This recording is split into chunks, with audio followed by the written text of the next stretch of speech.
I do believe the team has made a terrible job at balancing and designing the set 9.5. It just feels horrible for many players, and I don't want to spend too much time on this. I'm not here to spread negativity, I'm not here to insult people. I think it's not a great way to give feedback if you insult people, but rather I'm here to give you solutions. I'm Earth player. I've been playing Earth in set 9, I reached rank 60 in Europe with this playstyle, but also I'm playing Earth right now and I'm still playing in Challenger with this legend. So here in this video I want to give you solutions about different ways to play comps so you can still enjoy the set, still enjoy dispatch, and have insanely fun games. So let's talk about how to play Earth, how to optimize the emblems, and a couple of tricks I will share with you, and also 5 comps you should try to aim if you want to play Earth, because these comps are really powerful with an emblem. I wrote a guide on Tacter, which is the sponsor of my channel. You can access Tacter with the link in the description. It's completely free. That way, if you prefer to have a written format, you can still have it, and that's it. That's just for your comfort. Anyway, a couple of things I wanted to show with Earth is, first of all, you have a couple of rules. I wrote them there, but I'm going to show you with more data. So basically, when you play Earth, your aim is to have the Tome of Traits at 2-1, so you can use it to have a direction and also make your bow stronger instantly. But the thing is, you don't have the guaranteed emblem that you want. Here are the odds, and as you can see, if you have 0 to 5 traits on the left, they don't need to be activated. If they're gray, it means that they're here, you don't activate them, but they will still count, okay? When you have 0 to 5, none of the emblems that will be offered in the Tome of Traits will be tailored. It means that none of the emblems will be specifically made for the traits you have on the side. All of them will be random. It also means that since everything is random, you can still have the emblem that you want, but you have just less chance, and the odds are 16.7%. But if you have 6 traits or 7 traits, you have one tailored emblem, meaning that one of the emblem will be relevant to the traits you have on the left, even if it's not necessarily the emblem that you want, but one of them will be there. And this is why when you play Earth, you will need to make sure at stage 1-3, you always have 6 traits or 8 traits. 8 traits will give you 2 tailored emblem, so this is why it's even better. As you can see, you have better odds of finding the emblem that you want compared to this. But you kind of want to avoid 7 traits, because 7 traits give you only one tailored emblem. But as you can see, when you have 7 traits, you have slightly less chance to find the emblems that you want as if you had 6 traits. Obviously, you can optimize it a little bit better because you have some of the traits that can't be given as an emblem. I'm thinking about Wanderer, Multicaster, Dark King, River King, and all of that. Obviously, you can't have Wanderer as stage 2-1, so the ones you are looking for are units who can share Multicaster, so obviously TF, Sona, Vel'Koz, Thalia. This one will count as 2 traits. Thalia will count for Multicaster and Shurima, but since you cannot have Multicaster emblem, then you will see that instead of having 27.5% of finding the emblem you want, you will go to 30%. It's not that much more, but it's still an optimization, and if you play 100 games of Earth, this makes the difference. This works as well with Darkin, because Natheri is Darkin, and you can have Natheri as stage 1-3. Then in that case, obviously, instead of having Darkin, Potential, Shurima, and Challenger, you can only have Shurima and Challenger. That way you still have a good amount of chance to get the emblem that you want. Obviously, there are situations where you can't have 6 traits or more at stage 1-3 because, I don't know, you have Irelia 2, Jin 2, and another thing, and it doesn't make 6 traits because you just have to play with your 2-star units, right? It's better to play with your 2-star units rather than hinting your first stage just to have a potential better Tome of Trait. In that case, it's fine. Either you don't pick Tome of Trait and you pick something else, or you just win one more turn and you wait 2-2 after making a 2-1 board with at least 6 traits, so you can have better Tome of Trait later. Alright, so now I've said this, I think most people already know what I'm saying, but for the people who are not comfortable playing with Earth or Tome of Trait, I think this is mandatory just to make sure you guys have the great base and fundamentals of Earth so you can play on top of it and have better games. So now let's talk about the 5 comps. I really try to aim for whenever I can because these are the comps which are easily accessible if you play Earth, and they have a very high late game cap that can win games or at least finish in a very great top. So the first one I really love, I think the most, is Noxus Emblem. The reason why I love this one is because if you have the Noxus Emblem and you have a great Noxus start, not only you will win most fights and you will have insane economy advantage, HP advantage, but also you will stack your Conqueror much faster and you will easily reach 6 or 7 stacks depending on matchmaking, obviously. And then after, you're almost invisible the second you have 7 Noxus on the board because you just have too much stats. So the way I like to play this comp is to play around 2 carries. The first one is obvious, is Multicaster, because he's Noxus, right? So Multicaster is always the unit you will try to stuff first and try to get first in the late game. The second I really like to add is Azir. Azir really fits well this comp because it gives Shurima, it gives Strategist, and also since you have so much stats, he will also have a lot of stats and a lot of time to apply the damage. If you can't find Azir because somehow you just don't find it, or you don't have the items, or he's too contested, that happens, you still have a couple other choices. Obviously, Aatrox is the best late game, very late game unit to put Noxus Emblem on. But since you don't have necessarily Aatrox when you roll a level 7, I like to rely on Fiora or Kai'Sa. Kai'Sa a bit less, but Fiora is quite nice actually, because they also really like all the stats you get from Noxus. Another thing I really like about this comp, and you will see that in other comps as well, is that Noxus is an emblem you can craft with a spatula and a belt. So one thing about playing Earth is like the 4-2 prismatic augment of Earth gives you a spatula and items and a champion duplicator. That way, you always have to remember that potentially, when you play this comp, you can have another Noxus emblem thanks to your prismatic augment at 4-2. And if you have 2 emblems, this comp is much better because you can remove Katarina and you can play, I don't know, Fiora, Aatrox, so you can have 3 carries instead of 2. And also it will help you reach level 9 much easier than if you didn't have another Noxus emblem, because at level 9 you can have 9 Noxus, and this is almost a free win, to be honest. Alright, next one, Demacia Emblem. It's probably the other strongest emblem you can have on this patch at least. So the way you want to play this is, again, you want to go into the vertical with 7 Demacia. You want to reach 7 Demacia at level 7, and it's quite easy with an emblem because you don't need to find the 5 cost. And then after, you want to play, the best version is with Multicaster Demacia, because Multicaster is a Slayer, and since you already have 2 Slayers in the Demacia with Kale and Queen, you simply need to have another Slayer, the best being Aatrox obviously, but you can have Rek'Sai, Viana, in case you don't find Aatrox easily. And then you have 7 Demacia, 4 Slayers, it's insane. The way you want to play this is Queen 3, so Queen will roll, and Multicaster. Multicaster, make sure you have only 1 item for Multicaster.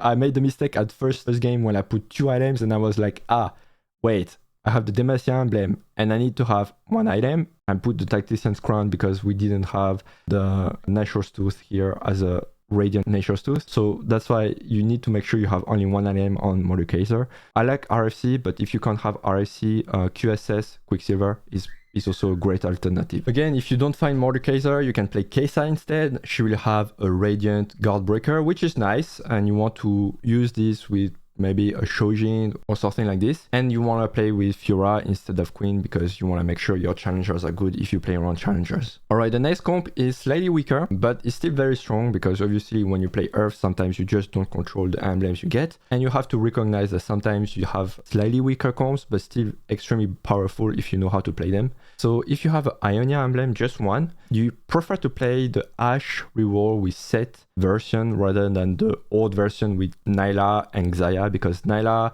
received too many nerfs and she's not that great anymore even with the Ionia Emblem. So this is why I think this comp is much better if you have the only 1 Ionia Emblem, and this is what you should aim for. Obviously, you probably know this comp. It's an old comp where you play Ash and Set. The only thing you need to know is that you want to reroll this comp at level 7 and not at level 6. So even if your odds of finding 2 cost units at level 7 is just lower, but the thing is you have your real power spike at level 7, because when you're level 7 you can play this, you can have 6 Ionia plus 4 Vanquisher, and the thing is, yes, you have less chance to find Set 3 and Ash 3, technically speaking. On the other hand, with this, you're much more stabilized, you have much more health, and you can even win fights, so you gain more gold that way. So the trade-off is more important than just having more odds of finding your 3-star units. So this is why I think this is the small trap that some people might fall into, but make sure like you have this power spike with 4 Vanquisher and 6 Ionia as soon as you can before you find your 3 stars. I also like to put Karma in the front line because, to be honest, I prefer to not waste the Sentinel Spirit buff on Set and Ash. Okay, now if you have 2 emblems And ideally, I want to say it's best to have one Ionia and one Vanquisher. And this is very achievable because once again, if you play Earth, remember that the stage 4-2, you can have a Prismatic that gives you a spatula. And thanks to this, you can easily make Ionia or Vanquisher emblems because they are both craftable. So when you play this, it's much better than Ash Reroll because obviously you have 2 emblems, so you can cap your board even higher. There are a couple of traps you want to avoid. The first trap you want to avoid is to stuff Nyla. Actually, Nyla, like I said earlier, she's not good anymore in the Ionia setup. She's good in another setup with Bruisers and, Juggernauts, this kind of stuff, but not in this setup. It's not that great. Instead, you prefer to have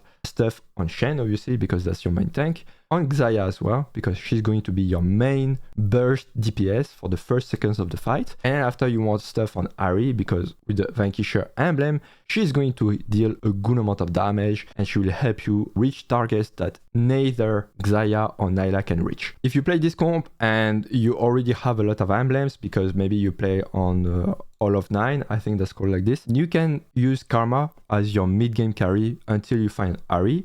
Or you can also play Karma 3, which is another excellent alternative to Ahri. Sometimes Karma 3 is easier to find than Ahri 2, So this is why Ahri or Karma are both excellent. And this is why you can have an excellent mid-game even if you don't necessarily find Nyla and all this stuff. And the last comp before I show you the best emblems that you should try to always pick if you see them and which champions you should put on stage 1-3 to have more chance to have better emblems. This is the last comp I really like to see. Shurima has been buffed like so many times. Azir was buffed last B patch. So this comp is really strong, but we should not get into the bait of playing something more strategist or more sorcerer with Silco or this kind of stuff. The comp you really want to play with this 6 Shurima setup is once again Multicaster Azir. These 2 units are really great together, but once again the Multicaster might be quite contested. Like if you are in a lobby with many Earth player, you can more or less expect that Multicaster will be quite contested because he's the unit that can have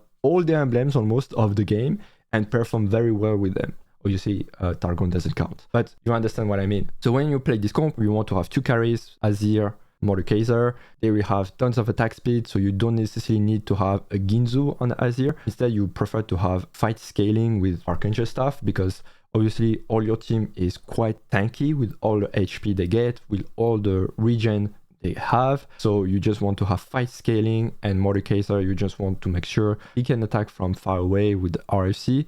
And he can be safe with Edge of Night, or you can give him something else like Nashor's Tooth. The only issue I have with this comp is like you need to have many bows because Azir and Multicaster love this component. So sometimes you have to be smart at how you can use them efficiently by thinking that you won't have 5 bows every game, obviously. So priority, I guess, RFC, or if you can't have RFC, QSS is quite good. Try to avoid making static. Instead, use Ionic Spark because static uses 1 bow, and if you have 1 less bow, it means that you can't stuff Multicaster or Azir properly. Now, if we look at the emblems, obviously there are emblems you kind of want to pick all the time, and emblems you kind of want to never pick, obviously. So if we look at S tier, I think you understand why I put all these emblems at S tier, because these emblems are relevant to play the top 5 comps I just showed. I just added Piltover, obviously. One thing I really like with Piltover is that when you have the Piltover emblem, you can fit on the board 2 Piltover, I don't know, Vi and Oriana, for instance. And then after you add a random unit, I don't know, Care. And if the combat starts and you see that the opponent has a much stronger board than yours, you can put the Piltover emblem on Care during the fight. So you still have your 3 Piltover, and that way you will count as the loss. And in case you face someone who's open fort, much weaker than you, because, I don't know, there's no unit, you don't put the emblem on Care. So yes, you win the fight, but it doesn't hint your Piltover cash out, because you win, but you didn't have 3 Piltover on the board. So this is why I really like to have the emblem. It's stress-free compared to not having an emblem, because when you play Piltover without the emblem, especially that Oriana has received another buff, you kind of stress about who you're going to face, and you can literally lose your game just because someone hinted their board much more than yours. And what I like to say, in A tier, these are really good comps. Emblems, I want to say, that unlock good comps. Slayer, you can play 6 Slayer with 5 Demacia, something like this. Bruiser, you can play Cho'Gath, you can play Bruiser and Nyla. And Bastion, it's really nice to play Nico reroll, which is a S tier comp in my opinion. Even though people are sleeping on this comp, I don't know why. And then after on B tier, I feel like this is more situational. Beachwater is okay, but you need to have a great Beachwater start. Same for Gunner. Actually, these comps, what I'm showing here, I feel like they are much stronger if you're guaranteed to have 2 of them, because 2 Beachwater emblems are insane. Helps you to have 7 Beachwater much easier. And you can even have 9 Beachwater, which is an excellent win condition. 6 Gunner, that's what you want to achieve with 2 Gunner emblems, 8 Sorcerer and 8 Void. I mean, D tier, you want to avoid it 99% of the time. And C tier, you want to avoid like 80% of the time, but sometimes you just don't have any choice because the game would give you 2 from C tier and 2 emblems from D tier, and you have to choose between which one is the less worst, let's say. That's kind of weird. But yeah, sometimes you don't have a choice and you have to pick among this. So that's the risk of URF. And finally, this is a tier list of 1 cost and 2 cost units you want on your board as stage 1-3 in case you have a Tome of Traits as stage 2-1. Because obviously if you have branching out, which is the silver augment of URF, it doesn't matter what you have on the board, and most of the time you don't even want to pick branching out because it's too random. But let's say you more or less bet that you will have a Tome of Traits at 2-1, you want to make sure that you have great units on the board, which will give you high chance to get the emblems you want. So obviously, Cassiopeia, 3 traits with Shurima, so it's excellent. And Noxus, obviously, Shurima and Noxus, so I think Cassiopeia is one of my favorites. Then you have Kale, Slayer, and Demacia, 2 excellent emblems. Renekton, Naferry, I'm not going to do all of them. I think you can more or less guess why I put them so high. Talia is Shurima and Multicaster. I already explained at the beginning of the video how adding dead trait, kinda, is extremely valuable for you to increase your odds of finding the other emblems that you want. And the ones you want to avoid the most, Milio, it's Ishtar Invoker, it's both trash.